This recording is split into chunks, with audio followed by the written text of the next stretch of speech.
Rendlesham Forest Incident.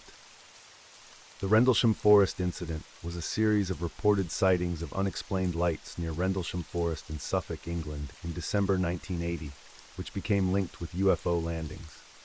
The events occurred just outside RF Woodbridge, which was used at the time by the United States Air Force, USAF. USAF personnel, including Deputy Base Commander Lieutenant Colonel Charles Halt, claimed to see things they described as a UFO. The occurrence is the most famous of alleged UFO events to have happened in the United Kingdom and is among the best-known reported UFO events worldwide.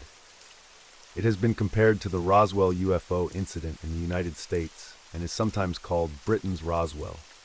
The UK Ministry of Defence has stated that the event posed no threat to national security, and therefore it was never investigated as a security matter. Skeptics have explained the sightings as a misinterpretation of a series of nocturnal lights, a fireball, the Orford Ness Lighthouse, and bright stars. Main events 26th of December. Around 03 on the 26th of December 1980, reported as 27th of December by Halt in his memo to the UK Ministry of Defence, a security patrol near the east gate of RAF Woodbridge saw lights apparently descending into nearby Rendlesham Forest. These lights have been attributed by astronomers to a piece of natural debris seen burning up as a fireball, meteor, over southern England at that time. Servicemen initially thought it was a downed aircraft. According to Halt's memo, upon entering the forest to investigate, they witnessed a glowing object that was metallic in appearance with colored lights. As they attempted to approach the object, it appeared to move through the trees, and the animals on a nearby farm went into a frenzy. One of the servicemen, Sergeant Jim Peniston, later claimed to have encountered a craft of unknown origin while in the forest, although there was no publicized mention of this at the time, and there is no corroboration from other witnesses. Shortly after 04, local police were called to the scene but reported that the only lights they could see were those from the Orford Ness Lighthouse, some miles away on the coast. After daybreak on the morning of 26th of December, servicemen returned to a small clearing near the eastern edge of the forest and found 3 small impressions on the ground in a triangular pattern, as well as burn marks and broken branches on nearby trees. At 10:30, the local police were called out again, this time to see the impressions, which they thought could have been made by an animal. Georgina Bruni, in her book You Can't Tell the People, published a photograph of the supposed landing site taken on the morning after the first sighting. 28th of December, the Deputy Base Commander, Lieutenant Colonel Charles Halt, visited the site with several servicemen in the early hours of 28th of December 1980, reported as 29th December by Halt. They took radiation readings in the Triangle of Depressions and in the surrounding area using an ANPDR-27, a standard U.S. military radiation survey meter. Although they recorded 0.07 milliroentgens per hour, in other regions they detected 0.03 to 0.04 milliroentgens per hour around the background level. Furthermore, they detected a similar small burst over half a mile away from the landing site. Halt recorded the events on a micro-cassette recorder, see the Halt tape. It was during this investigation that a flashing red light was seen across the field to the east, almost in line with a farmhouse, as the witnesses had seen on the first night. The Orford Ness Lighthouse is visible further to the east in the same line of sight. Later, according to Halt's memo, 3 star-like lights were seen in the sky, 2 to the north and 1 to the south, about 10 degrees above the horizon. Halt said that the brightest of these hovered for 2 to 3 hours and seemed to beam down a stream of light from time to time. Astronomers have explained these star-like lights as bright stars. Location: Rendlesham Forest is owned by the Forestry Commission and consists of about 5.8 square miles, 15 kilometers, of coniferous plantations, interspersed with broad-leaved belts, heathland and wetland areas. It is located in the county of Suffolk, about 8 miles, 13 kilometers, east of the town of Ipswich. The incident occurred in the vicinity of 2 former military bases, RF Bentwaters, which is just to the north of the forest, and RF Woodbridge, which extends into the forest from the west and is bounded by the forest on its northern and eastern edges. At the time, both were being used by the United States Air Force, and were under the command of Wing Commander Colonel Gordon E. Williams. The base commander was Colonel Ted Conrad, and his deputy was Lieutenant Colonel Charles Bahault. The main events of the incident, including the supposed landing or landings, took place in the forest, which starts at the east end of the base runway, or about 0.3 miles, 0.5 kilometers, to the east of the east gate of Raff Woodbridge, from where security guards first noticed mysterious lights appearing to descend into the forest. The forest extends east about 1 mile, 1.6 kilometers beyond East Gate, ending at a farmer's field at Capel Green, where additional events allegedly took place. Orfordness Lighthouse, which skeptics identify as the flashing light seen off to the coast by the airmen, is along the same line of sight about 5 miles, 8.0 kilometers, further east of the forest's edge. At that time, it was one of the brightest lighthouses in the UK.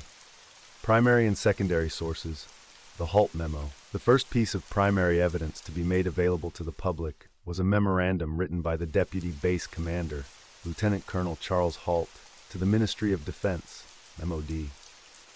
Known as the Halt Memo, this was made publicly available in the United States under the U.S. Freedom of Information Act in 1983. The memorandum was dated 13th of Jan 1981 under the title Unexplained Lights. The 2-week delay between the incident and the report might account for errors in the dates and times given. The memo was not classified in any way. David Clark, a consultant to the National Archives, has investigated the background of this memo and the reaction to it at the MOD.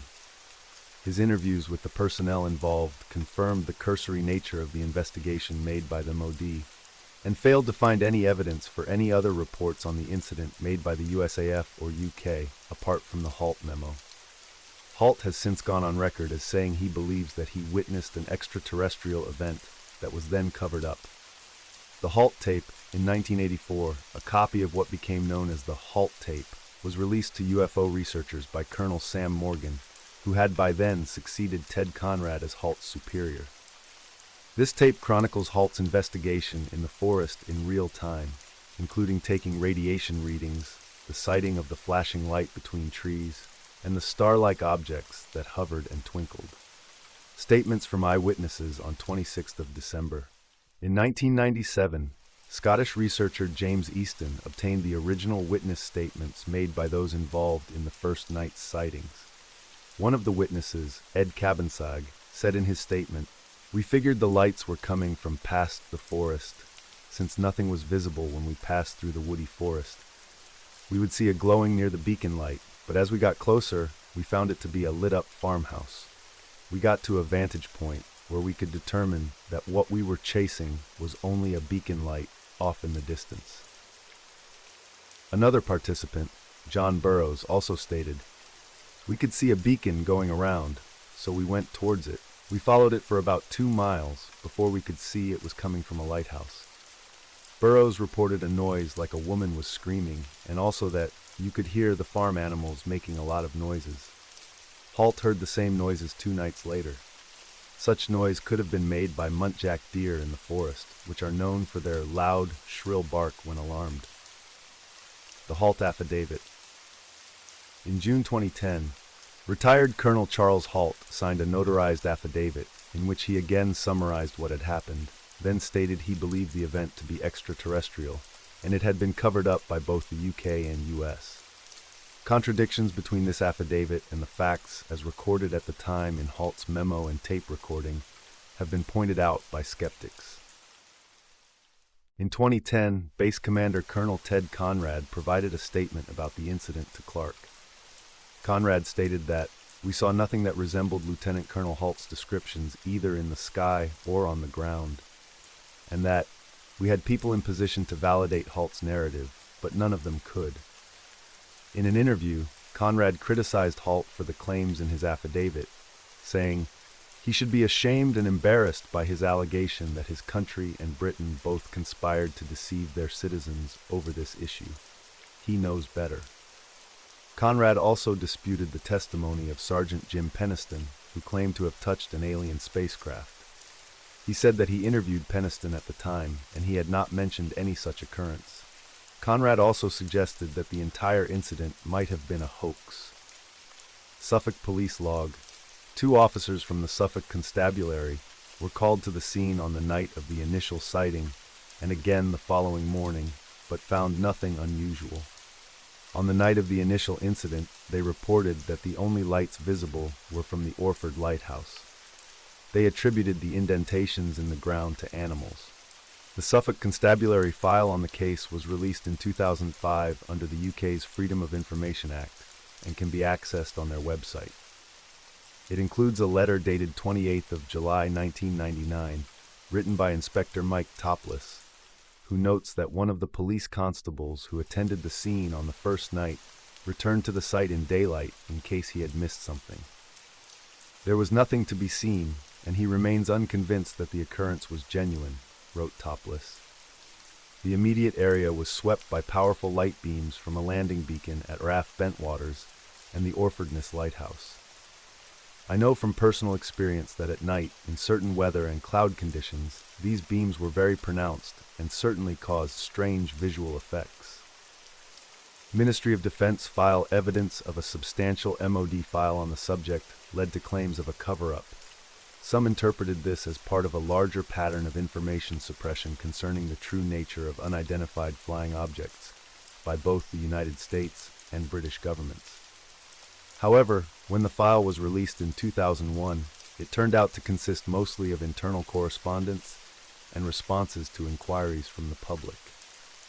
The lack of any in-depth investigation in the publicly released documents is consistent with the MOD's earlier statement that they never took the case seriously. Included in the released files is an explanation given by Defense Minister Lord Trefgarne as to why the MOD did not investigate further. Skeptical analysis. One proposed theory is that the incident was a hoax. The BBC reported that a former U.S. security policeman, Kevin Conde, claimed responsibility for creating strange lights in the forest by driving around in a police vehicle whose lights he had modified. However, there is no evidence that this prank took place on the nights in question. Other explanations for the incident have included a downed Soviet spy satellite, but no evidence has been produced to support this. The most widely accepted explanation is that the sightings were due to a combination of 3 main factors.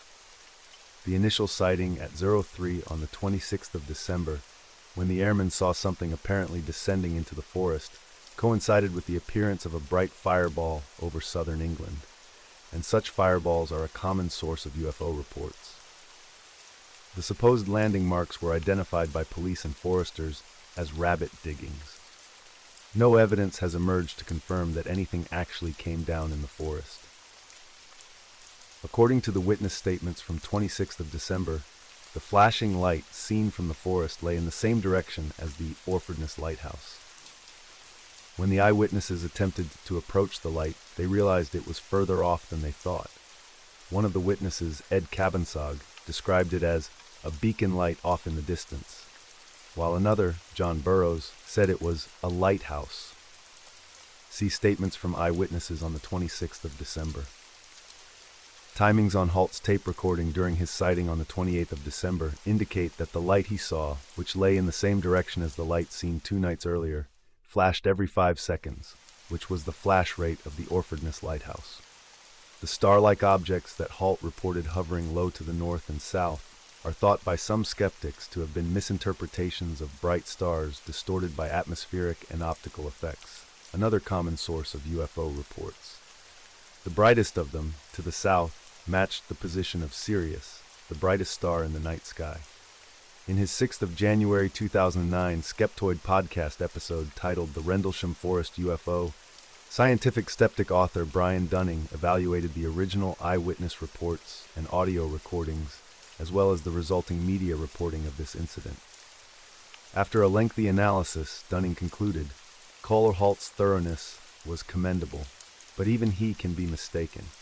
Without exception, everything he reported on his audio tape and in his written memo has a perfectly rational and unremarkable explanation. All that remains is the tale that the men were debriefed and ordered never to mention the event, and warned that bullets are cheap. Well, as we've seen on television, the men all talk quite freely about it, and even Colosi. Halt says that to this day, nobody has ever debriefed him. So this appears to be just another dramatic invention for television, perhaps from one of the men who have expanded their stories over the years. When you examine each piece of evidence separately on its own merit, you avoid the trap of pattern matching and finding correlations where none exist. The meteors had nothing to do with the lighthouse or the rabbit diggings, but when you hear all three stories told together, it's easy to conclude, as did the airmen, that the light overhead became an alien spacecraft in the forest. Always remember, separate pieces of poor evidence don't aggregate together into a single piece of good evidence. UFO Trail. In 2005, the Forestry Commission used lottery proceeds to create a trail in Rendlesham Forest because of public interest and nicknamed it the UFO Trail. In 2014, the Forestry Service commissioned an artist to create a work which has been installed at the end of the trail. The artist states the piece is modeled on sketches that purportedly represent some versions of the UFO claimed to have been seen at Rendlesham. Change of heart.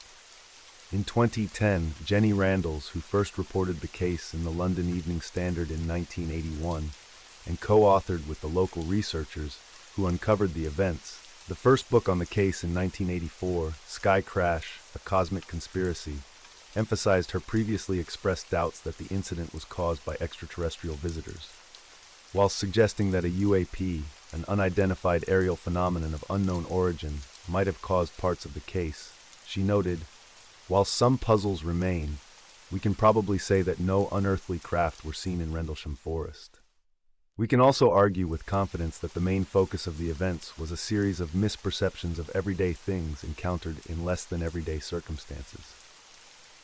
Possible hoax. In December 2018, David Clark, a British UFO researcher, reported a claim that the incident was a setup by the SAS as a revenge plot on the USAF. According to this story, in August 1980, the SAS parachuted into Oraf Woodbridge to test the security at the nuclear site.